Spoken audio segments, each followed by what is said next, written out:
20 yoshli qiz avtomobil halokati natijasida vafot etdi.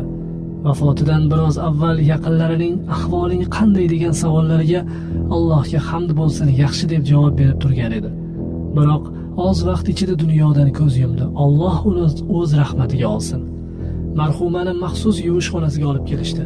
Biz uni yuvib tayyorlashga boshladik. U go'yo shirin uyquda-yu hozir uyg'onadigandek yuzi tabassumdan yonardi. Badanida jarohat, siniq yoki qon asoratlari ko'rinmaydi. Shu vaqt g'aroyib hodisa ro'y berdi. Biz yuvish asnosida marhumani ko'targan edik, burnidan oq modda sizib chiqdi va xona xushbo'y mushk hidi bilan to'ldi. Subhanalloh, bu chindan ham mushk hidi edi. Takbirlar aytib Allohni zikr qildik. Qizim, ya'ni marhuma uning dugonasi edi, yig'lay boshladi. Marhuma yaqinlarining biridan u haqda hayotligi vaqtida qanday bo'lganligi haqida so'radim. Voyaga yetgandan buyon namozni kanda qilmagan, turli teleseriallarni ko'rmas, umuman televizorga qiyo boqmas, qo'shiqlar eshitmas edi. 13 yoshga to'lgandan buyon dushanba, payshanba kunlari nafl roza tutishni o'ziga odat qilgan edi.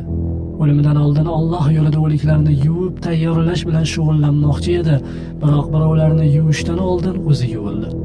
Muallimalari, dugonalar uning taqvosi, go'zal xulqi va xushmuomalasi haqida gapirishadi. Muallimalari va dugonalarda hayotida yaxshi ta'ssurot qoldirgandi. Mana endi vafotidan keyin eslashadigan bo'ldi deya so'zini yakunladi. Yomon xotima topgan boshqa qiz haqida hikoya qilib, Ummu Ahmad so'zida davom etadi. 17 yoshli bir qizni jasadini yuvish uchun keltirishdi. Singillarimiz yuvishga kirishdi.